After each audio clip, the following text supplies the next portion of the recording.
Welcome to the Freedom Fridays Project podcast. I'm Pete Clark, your host, the Whispers Guy.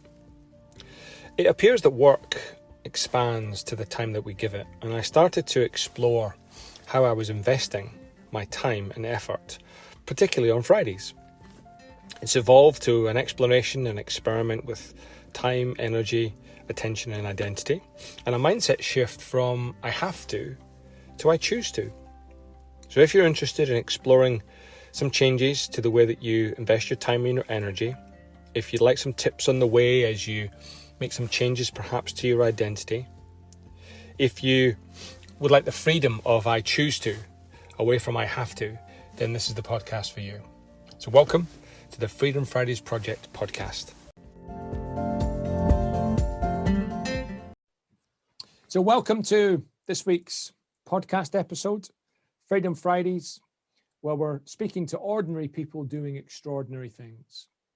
I've got a very special guest on this week, someone that I've reconnected with because of the pandemic, and we've been in touch pretty regularly, probably over the last year, and he's got some fascinating interests and insights and a fascinating background that we might or might not get into. But please welcome to this week's podcast, Mr. Michael Tipper.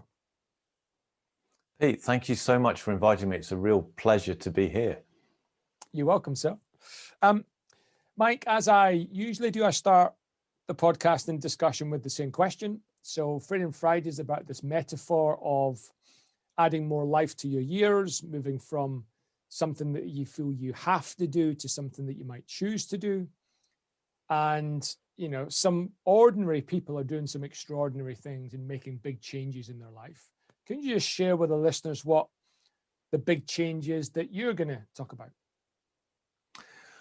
It's a really interesting question. When you first suggested that we talk about this, I had to really sit down and think, because in doing the work I'm doing, as I'm shifting from what I was doing to what I'm doing now, I hadn't realized I was making a big change.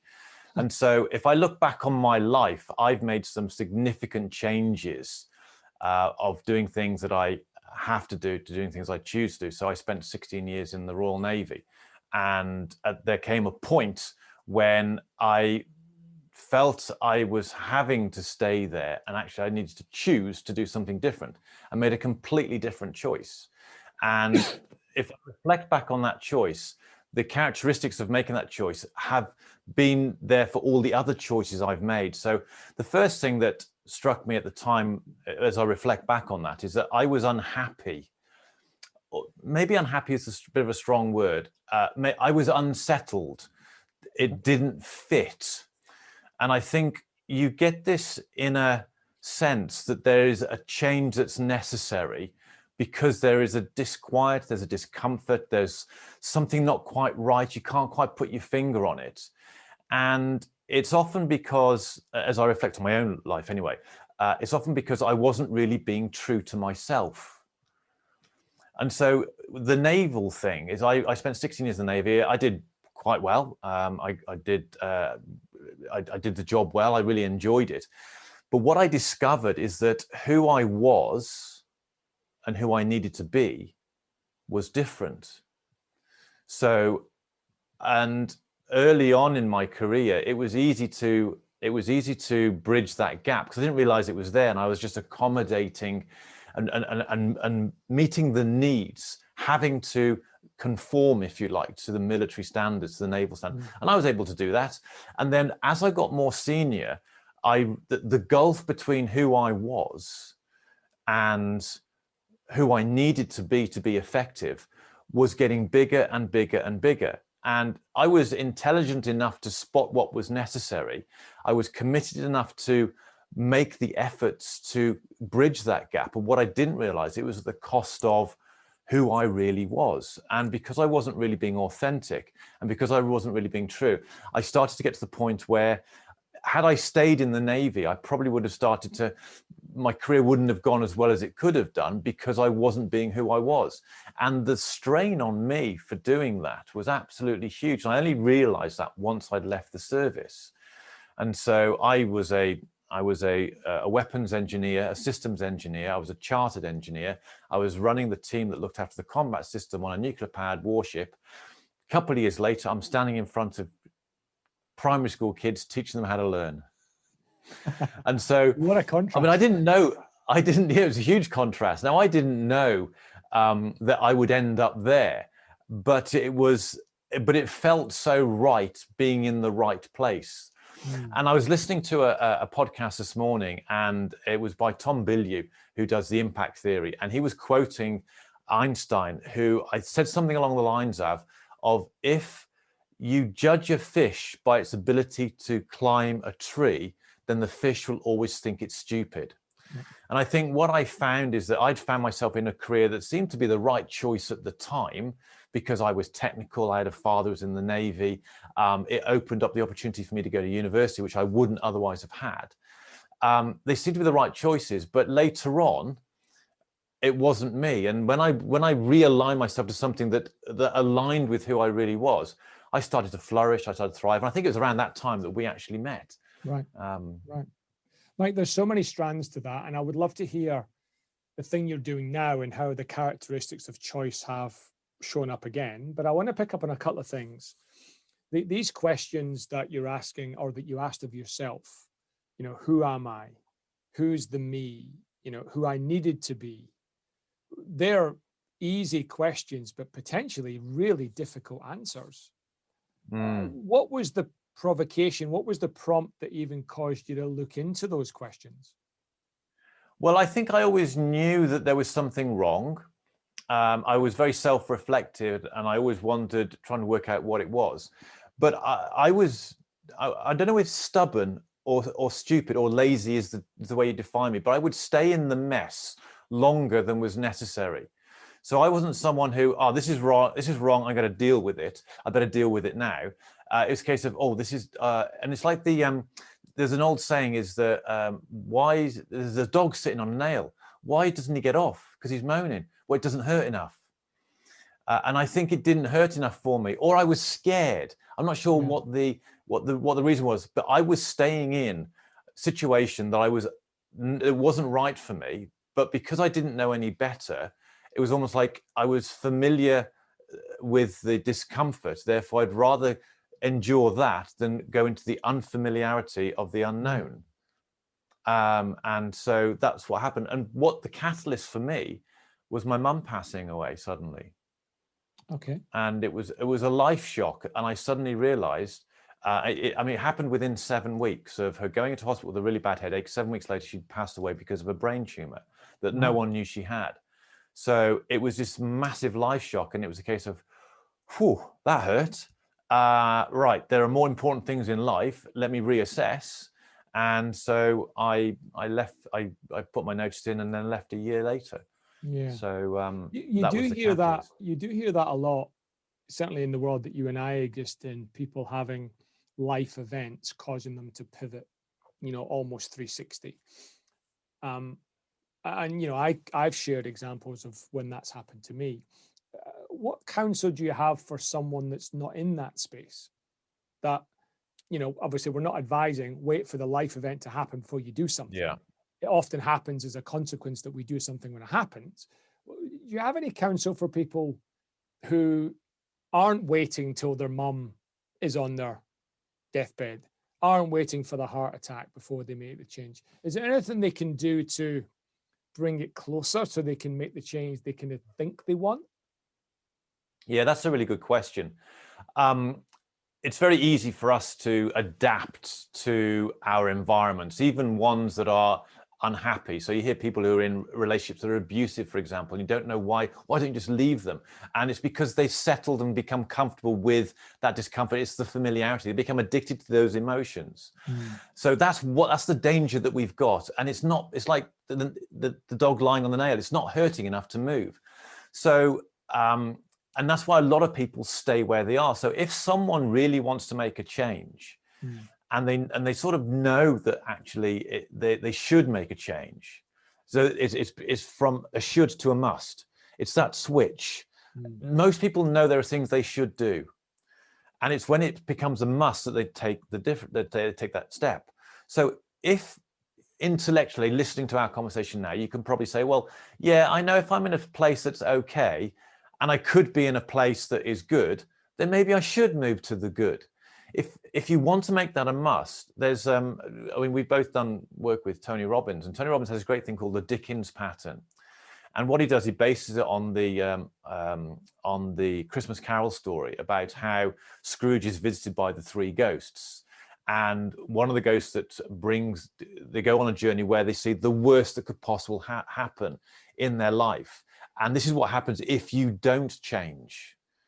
And he gets you to create okay, well, if this doesn't happen, and you extrapolate from there, and then you really engage the emotions and become and feel what it would be like if you just carried on and it got really, really bad. And what that does, that creates a sense of, oh, don't want to go there, because the brain likes to avoid pain. And then the other side of that is, okay, well, okay, well, let's go into the future of what could happen if you made the shift and everything went according to plan. How would you feel? What would you experience? And those two polarities, one pushing you away from things you don't want and one pulling you away from things you do want, is a really powerful exercise to do.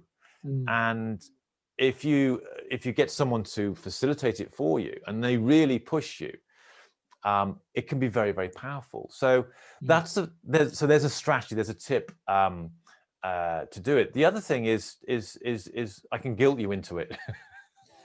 Right. Okay. All right. Okay. So you're okay now. Really? Is that as much as you're able to do? Are you going to stay here? Okay. Okay. Take a rest from the last climb that you've got to where you are. But are you going to plateau? Because you can do more. You know you can do more. Why not do more for your kids? Why not do more for your family? Why not do more for your community? Why not do more for your church? Why don't you just do more for the world?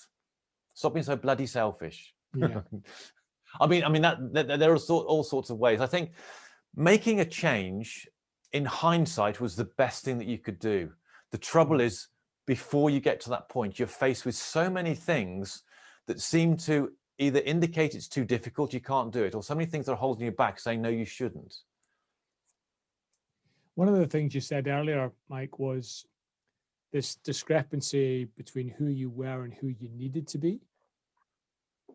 That sounds a little bit like there was a competing set of voices, a competing set of things going on. How did you come to the conclusion about who you needed to be? Where did that come from? Well, I think this is where societal norms and expectations. So if, for example, the society that you live in has a certain adherence to certain things that you do on certain days, or has a view on certain things you should wear or certain things you should say or not say, then there is an expectation within that you conform to those standards. So if you're a free spirit, or so if you grow up in that environment, the chances are you're going to become accustomed to that because you know no different, and it becomes part of that, and then you support that. Now, I'm not making any judgment either right or wrong here, which is why I'm not sort of pulling up any specific examples. Yeah. But if you have a look at the different cultures around the world, the different religions around the world, the different and cultures, not only national-based cultures, but also cultures in this group of people in this organization here will be different from that group of people in that organization there. There is an expectation of how things are. And in the military, there are certain things that were expected in terms of your standard, your bearing, the clothes you wore. So as a naval officer, so I joined the ranks, and then within 3.5 years, I was commissioned, and then effectively joined the Navy again and started from scratch. And I discovered a whole new world. I grew up on a council estate. In a family that a single parent family for a long time. My mother was on income support, and I used to have secondhand clothes to go to the grammar school, and so that's the environment I grew up. All of a sudden, I found myself in a situation where some of the people I was with, their parents owned half of counties, and they spoke with very posh accents, and they were dropped off by the person who worked for their parents. And their experience of the world, where they used to holiday. I didn't even holiday as a kid. We possibly went to Barmouth for a weekend once. And so all of a sudden, different expectations. And within that, So a naval officer back then, I mean, it's been a while since I've been in it, but there were certain things that you wore in certain times, not just uniform. I'm talking about civilian clothes. Yeah. And they had names for the different types of clothes that you would wear, whether you wore a suit or whether you wore a jacket and tie, whether you wore a sports blazer. And God forbid if you tried to wear white socks with your shoes. And so there are these norms and expectations. Now, on the military side, you wear certain uniforms at certain times for certain reasons. You do certain drills at certain times for certain reasons. When you're taking charge of things, you say certain things in certain ways. So there's that expectation, but also there's certain expectations about behaviors. And so because I came from a different environment, I found myself constantly recalibrating and readjusting so that I would fit in. And I think it was a case of, because I felt so alien, as I said, I mean, I had to have patches on the elbows of my blazer at school. I had to wear secondhand shoes and stuff. And then there are these people who were driving fast sports cars that were new. They weren't sort of like handed down from their granddad, which my Fiat Strada was, rusting like a bucket next to the Porsches and stuff that were driven. And so somebody making a change, and I'm going to come to ask you what you're doing now, the big change that you do now, but I want to explore this a bit if you wouldn't mind. If somebody knows they want to make a change and they've got some insight about what could be, who they need to be depending on where they're at, and yet there's a strong pull to stay fitted in, there's a strong pull of the tribe, how do you counter that? Yeah, it's a real difficult one. It's a brave step to stand out and be who you are. So although I said in the service I conformed to what was expected to me professionally. But personally, I very much stayed who I was. So for example, I was teetotal and I was vegetarian. And at the time I looked like Joe 90. So, these glasses on. And so I remember I joined the toughest, hardest drinking submarine in the Northern Flotilla as a teetotal, as a vegetarian, looking like Joe 90. Full of these, it was a Scottish submarine. So I say a Scottish submarine, we had two submarine bases, one based down in Plymouth, one based up in Scotland. Those very heavy Scottish contingent in the service, and there were submariners they would want to be serving on the submarine. So the submarines in the north tended to be a lot of people from the north and sort of Scottish. I was from the south. And so there was those sort of differences. So when you join a submarine for the first time, now I was a lieutenant when I joined my first submarine, and you're treated like a piece of dirt because you're not a qualified submariner. You have to go through the whole process. So already you're at a disadvantage when you join a submarine, regardless of your background, regardless of whether you're Scottish or not, regardless of your rank, when you're getting your dolphins, because that's what you have to earn. And so you're already at the bottom of the pile. Add on to that I look like Joe 90, that I was teetotal, and I was vegetarian, created a degree of hostility, should we say? Yeah. From those who were ignorant of who I was as a person. And so, what fed your bravery? Because it'd be, brave to take the step, but even braver to remain in that step. I really don't know the answer to that question. I think there's a bit of a rebel in me. And I can think back to a story from my childhood. So I was 13, 14, and I had a girlfriend. I went round to her house, and she had a brother who was about 3 or 4 years older. Now, this was 1977. This was when punk was at its, the Sex Pistols and everything. And you had people wandering around in bondage trousers and spiky Mohicans and all that sort of stuff, and sort of looking like Sid Vicious and sort of talking like that and just being aggressive. And I was into that sort of music. And I can remember going around to her house, and her brother was there with their friends, and they were all dressed in, and I was meek and mild looking, because my mum wouldn't let me dress in bondage trousers, and I couldn't have safety pins. So I just had my jeans and t-shirt on.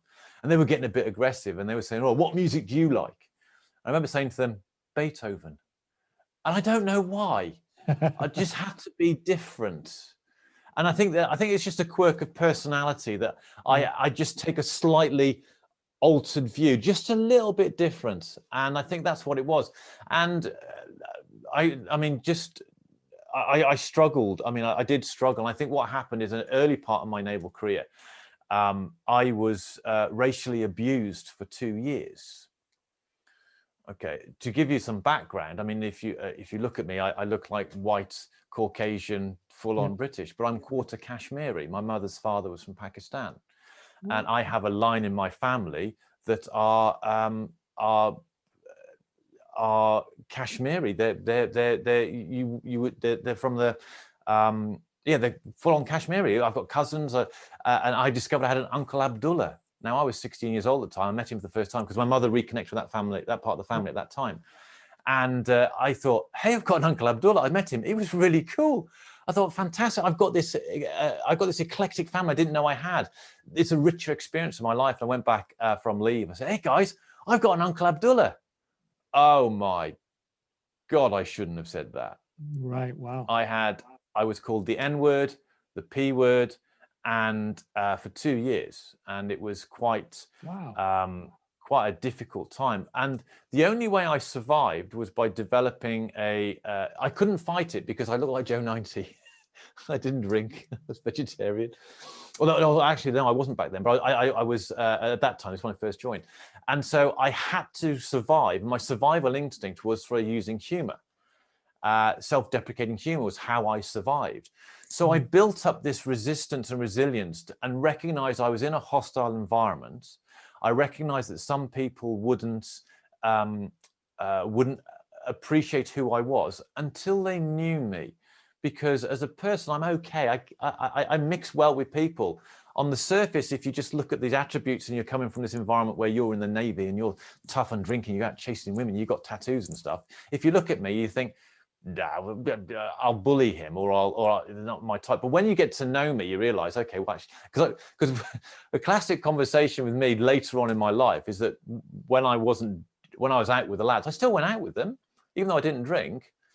End of the conversation would go like this: hey, Mike, you know what? You know what? You're all right. I didn't like you at first because you don't drink and all that other stuff, but you know what, mate? You're all right. You're all right. I would say, well, thank you for that. I appreciate your endorsement. I'm pleased about that. Yeah. And so that was typical. So I don't know where the resilience comes from, other than maybe my personality, maybe recognize I need to survive, seeing the lighter side, and not. I mean, I was a people pleaser, which is problems from the past, and so I wanted to please, I wanted to do it, but I didn't do it at the expense of who I was. I was true to who I was, and just accepted excuse my French, the shit that came that way because of who I was, recognizing that's probably out of ignorance. Once people got to know me, it was fine. So coming back to my submarine story, when I joined that hard, I had to qualify as a submariner. It typically took 6 months to get your dolphins. Right. Going through, you had to go through every compartment, trace every system, know what every valve did, and you'd taken on a walk round, back aft by the marine engine officer, forward by the first lieutenant, say, what's that? What happened if this happened? What's that valve for? What's this? And it takes 6 to 8 hours to do each one of those walk rounds. Took me 8 weeks, because the only way I could justify my presence and my existence was by being bloody good at what I did. Right. And even though I didn't feel I had to, or even though I shouldn't have, I should just gone and been part of that. But my compensation was my professionalism and the acceptance. Actually, okay, it might look like Joe Noty, teetotal vegetarian, but actually he's good at his job. And that was my compensation. Interesting. So catapulting to today, well, this time we're in now, with the change that you've made, maybe take a second to describe that, but how have the characteristics of choice that you mentioned right at the start shown up in this change? Well, I think it's all about, sometimes you don't necessarily have a choice. You have to. And I think this is, and it's almost like a paradox from what you're saying. So you're going from have to making a choice. I'm saying I had no choice, I have to, so I have to move on. So it sort of switches it round a little bit. So for me, I shifted. So career-wise, having left the Navy, I got into helping kids, spent 10 years doing that, built a company that did that, then moved into doing more work corporately, started doing some of that. Then the 2008-2009 crisis hit, and then that was forcing a change. Because when training and everything sort of dropped off, my business just sort of like crashed through the floor. So I had to go and find an alternative, and I was forced to get into doing contract work in large companies. And I found myself developing leadership programs. And I found myself in an environment where I was back in training, and I relished it because it was project management, it was putting things together, it was working with people. And because I was forced to, I opened up a new career path for me. And so the forced into doing that meant I was finding myself doing something. I mean, when you and I met, I was someone who taught mind mapping and memory. Yeah. Now I can say, hand on heart, with the experience I've got, I can specialize in leadership development, particularly in highly regulated environments, because I was forced to do it. So there was that, and then I did that for 5 or 6 years, and then again I seem to like to go do my own work, independent, separate from the organization. So I thought, well, let me go and start doing some of this independently. Started doing that, working with some of the colleagues I'd met during my time doing the leadership stuff, and then and that was going quite well. And then we had this thing called a pandemic, and so once again, it suddenly wiped away what I was doing.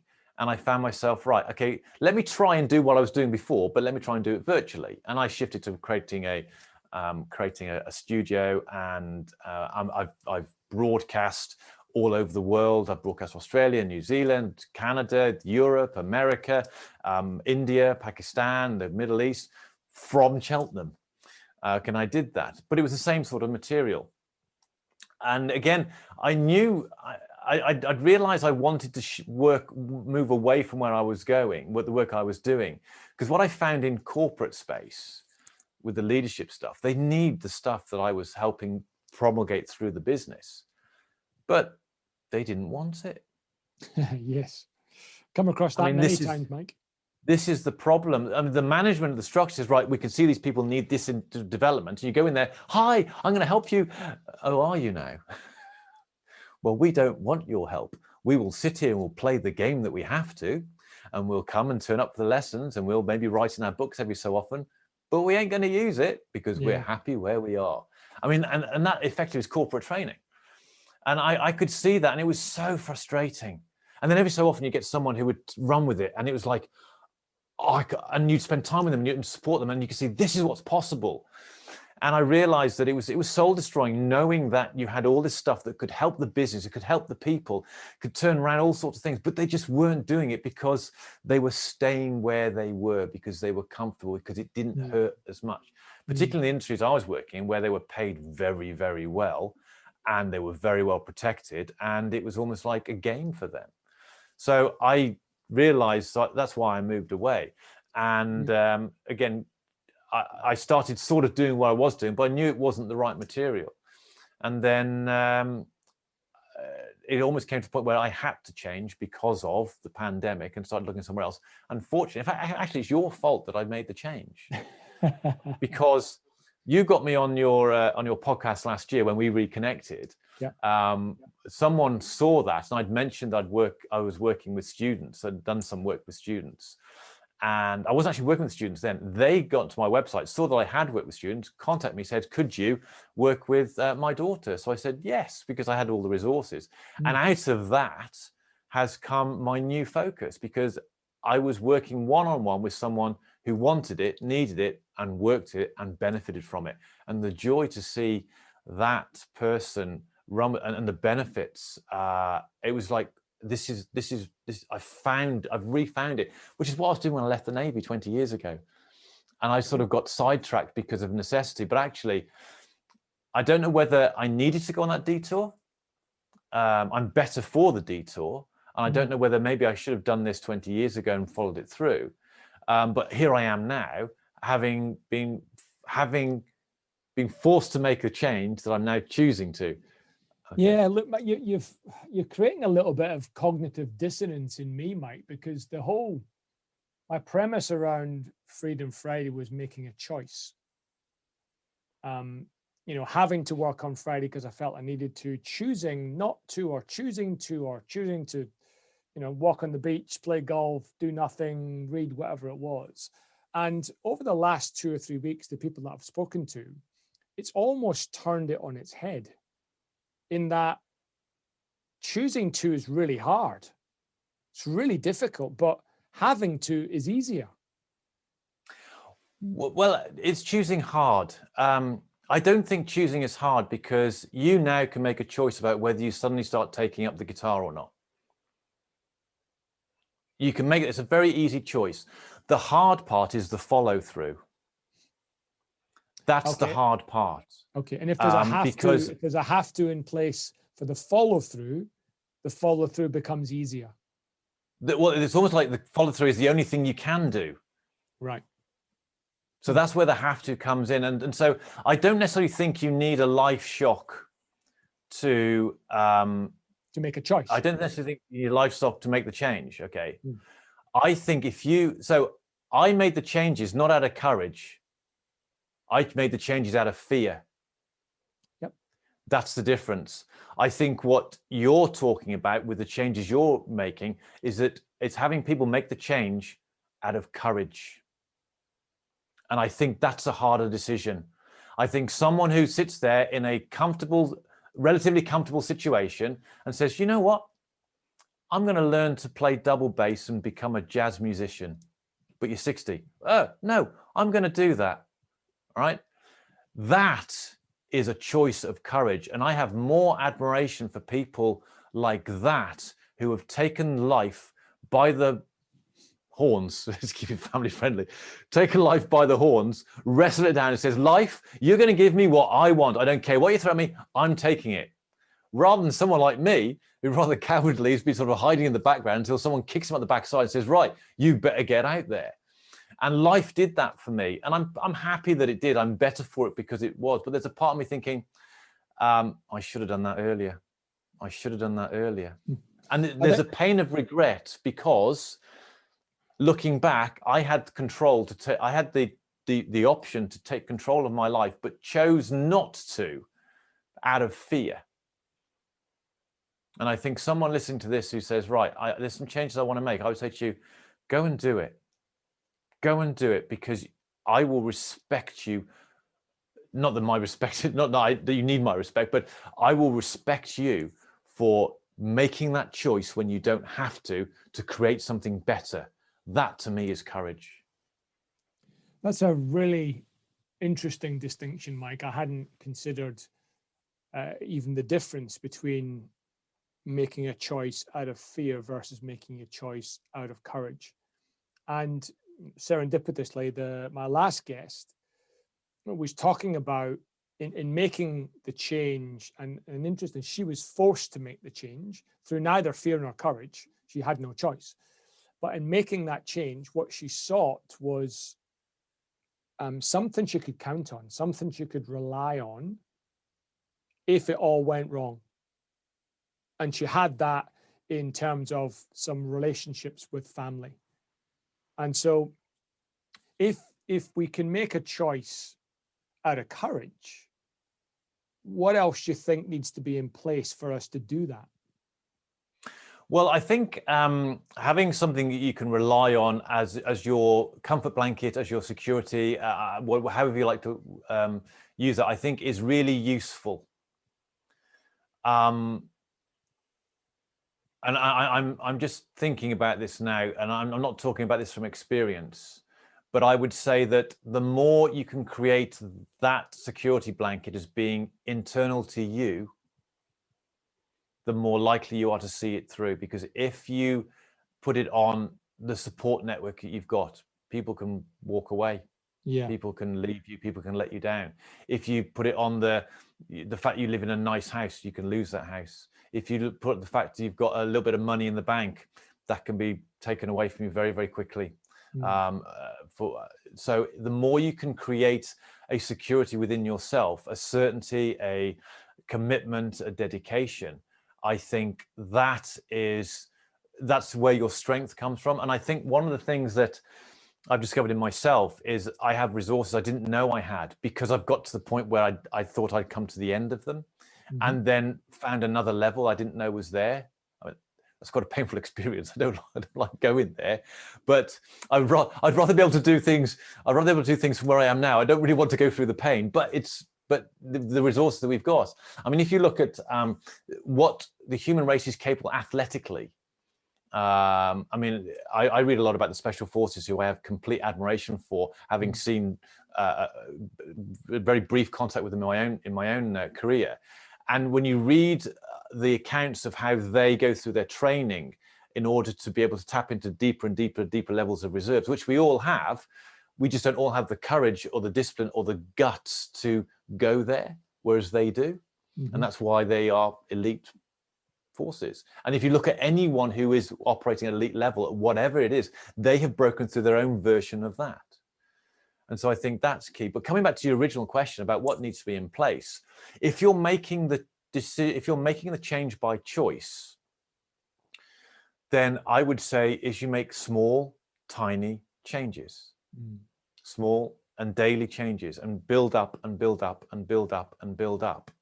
And what you see is a gradual change. So a personal example from recent.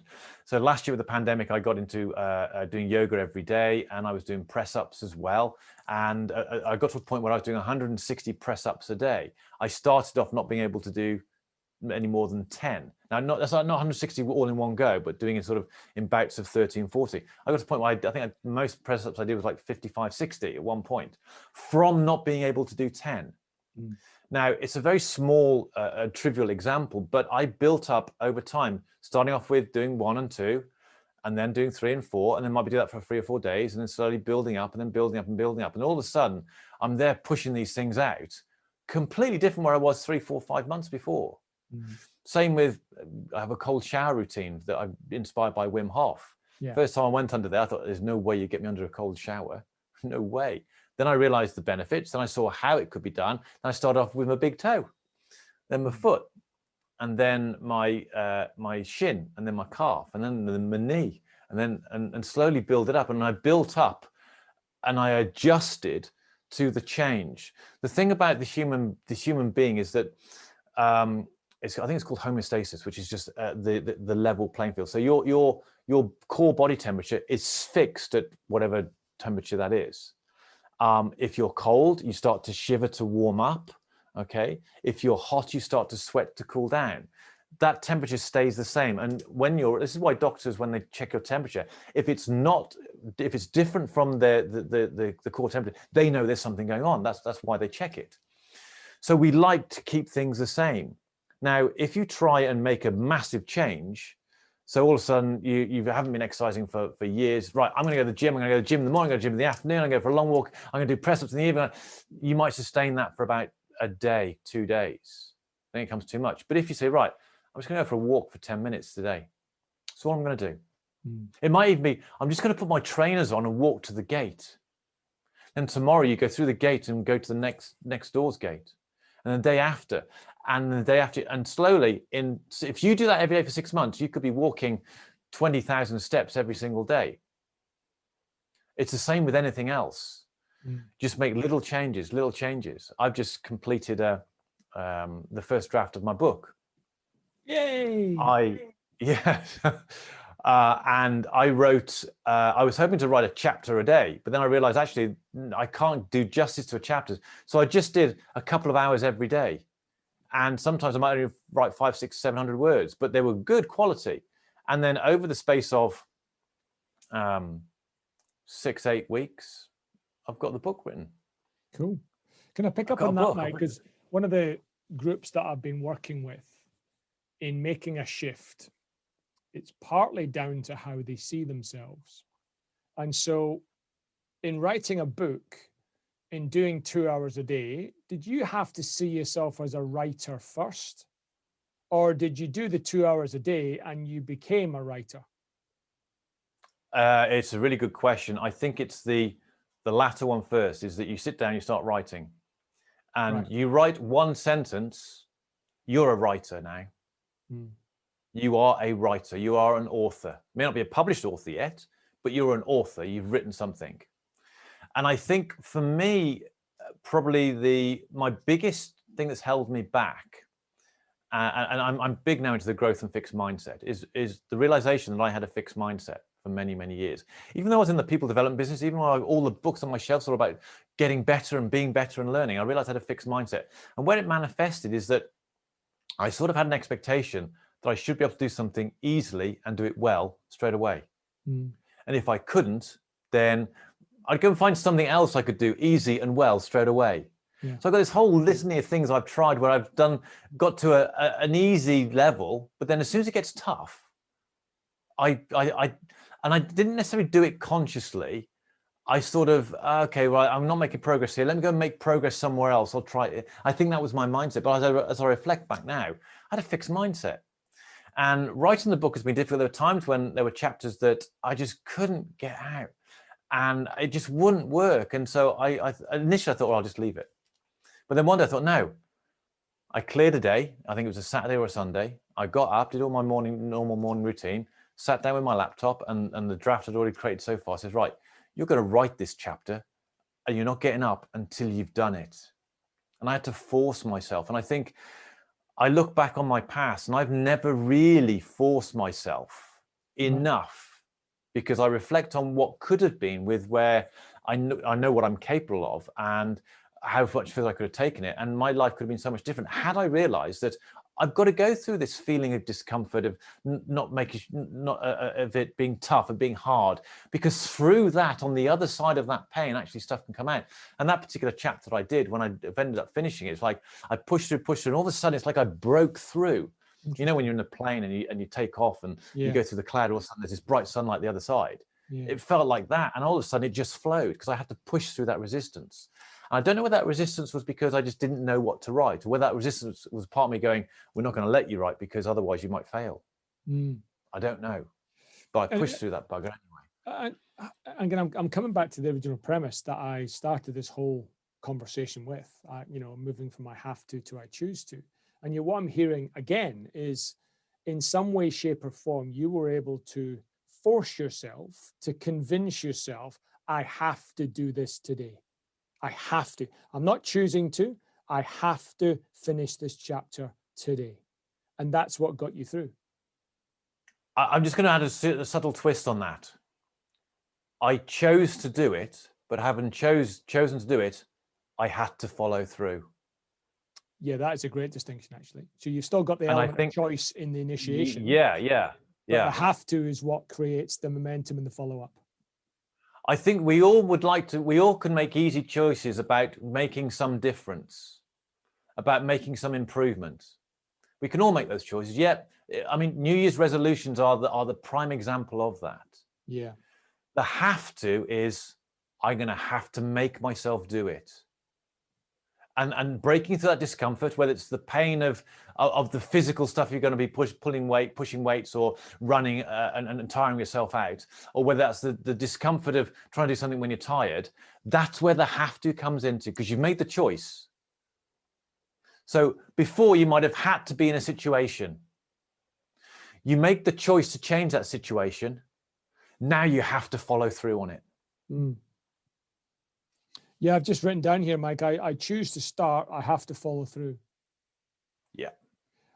Can you offer the listeners any counsel then? So the choosing seems to be a choice, a relatively easy thing. I can choose to learn the guitar, I can choose to finish the chapter. As you said, the finishing is the harder part. Any tips or tools to convince yourself you have to follow through once you've chosen? Well, I think there is the public declaration, I'm going to do this. If you fail, then, and tell it to someone who you know is going to give yourself a hard time. Right. I know Tim Ferriss, who's the author of a number of great books, 4 Hour Workweek, one, Tribe of Mentors being another. He does this thing where he will, I can't remember the name of the website, there's a website where you can commit funds to a particular cause and give someone else control of that. And you say to them, if I don't, then you press the button that goes to that cause. And you choose a cause that is the antithesis of anything you might believe. So if you're, so let's say in America, if you're a Republican, you might give it to the Democratic National Congress. If you're a Democrat, you might give it to the GOP. Okay, it's that bad, and so you've got that driver. So that's one way of doing it. So that accountability is one way. The other way, I suppose, is choose to take baby steps, and because then you don't have to do it. There's a paradox here. So I can choose to do one press up now. I'm back up to 20 press ups now, but I chose to do one press up, and then the following, I can do that. Yeah, I'm here now. Now let me just push it a little bit. And you can nudge yourself along, just like I did with the book. My online program, for example, 150 videos. I did those like one video a day and sorted that out. And just and when I first thought, I've got this huge thing, I've got to create this huge program. But in hindsight, it was quite easy because I just chipped away at it. And I think having the expectation of I want it now, things got to change now because of the society we live in, the instant gratification, the short-term attention span. There's a great book by Cal Newport called Deep Work, where he talks about if you want to create something of value, you've really got to focus on it. And I think perhaps the one thing that has just come to mind now is where I've made my most significant changes is where I've chosen to one thing and chosen to ignore everything else. So this year, as you know, I've committed to getting my Unfair Student Advantage up and running. So that's the online program, that's the book that supports it, the support mechanism for that, and the marketing for that. Just the one thing. And I've been focused just on that. Other opportunities have come. There's other things I could have, well, let me just try and develop this, and we'll try and develop that in parallel. And I thought, no, I'm going to focus on one thing. And there's something quite interesting when that happened, is that once you're committed, and again, I'll quote Tony Robbins, he talked about decision. The Latin root of the term, I think it's desire. I maybe get that wrong, but it's to cut off all other possibilities. And so having made that commitment, I have made much more progress with it because I've been focused on that. And it's created it's like coalesced all the miscellaneous identities and beliefs I had of myself into one. And I've become more powerful in the work I'm doing because I've committed to this one thing, because I've chosen to ignore everything else and chosen to focus on this. I have to get this done because I'm committed now. I'm committed. And it's almost like do or die. And then I think this comes back to making this choice, is that sometimes it has to be that, because we can all say, well, I'm going to do this, I'm going to start that, I'm going to go along to this. But when you make it, right, this is it. It's this or bust. Fully committed. That resonates with, well, almost the antithesis of how I operate sometimes. I can be a little bit of a butterfly with books and ideas and concepts and, always kind of cantering over the top with lots and lots of things going on. Maybe my final question for you is, if that's the case, how would you counsel me to just do one thing when I'm so interested in everything else? I can add so much value, so I think, to everything else. How would you counsel me to go, Pete, just one thing? Well, first of all, I need to explain to you what I think is going on. And there's a little bit of neuroscience here. So dopamine is the most addictive drug on the planet, and dopamine is the drug of reward. It's also the drug of anticipation. And so, I can see this in myself once I discovered this. So what happens is that when you read a book that's got some great stuff in, you feel good about the expectation of what would happen if you applied that. And so that becomes addictive, just like checking your smartphone is addictive with dopamine, just like all the other things about drugs and or gambling or sex or food. There's an element of dopamine in that. So when you understand that what you've got is an addiction to dopamine because the anticipation of good stuff that you could do, and all you are is you're a junkie for dopamine, okay, that might put a little bit of a different perspective on what you're actually doing. The only thing I can say I'm a junkie for dopamine. The only thing I can say is that the main thing is keep the main thing the main thing. That's the main thing. That's a very famous Stephen Covey quote.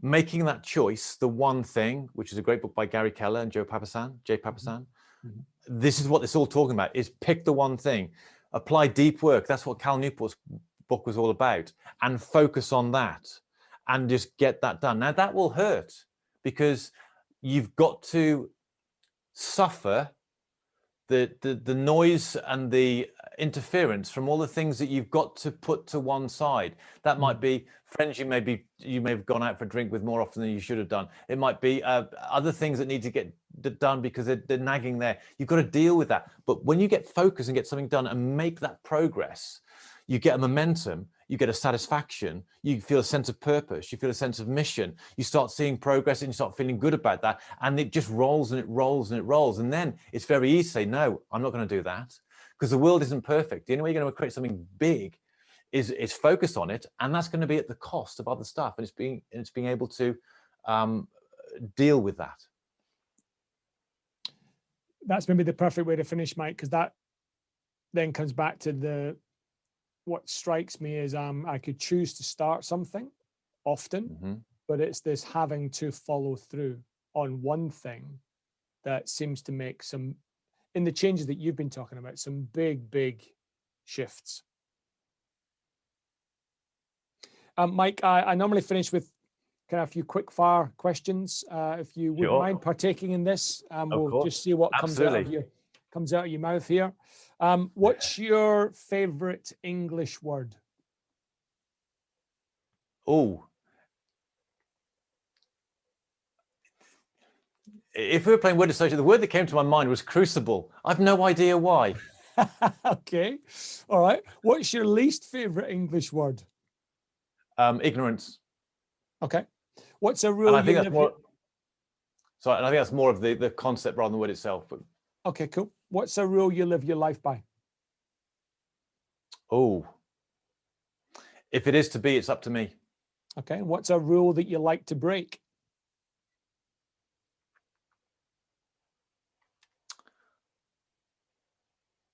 You shouldn't do that. And then what's a book that's changed your life? I have to go back to the first personal development book I ever read, which was The Magic of Thinking Big by David Schwartz. It opened my eyes to the fact that I have control over more than I think, that I'm responsible for my successes. And the one thing I can remember from the book was, instead of sitting at the back, to start sitting at the front and be closer to the action. That's cool, Mike. That's a great way to finish, because what you've described and what you're doing now with your focus seems to me very much like you've come from the back of the class and you're sitting at the front. Thank you. Really enjoyed this conversation. It's been a pleasure chatting to you, Mike. Thank you for those insights. Thank you for sharing some of your historic lessons and some of your current lessons. I'm sure those that listen will get many insights from it. Thanks, Mike. Thank you. My pleasure.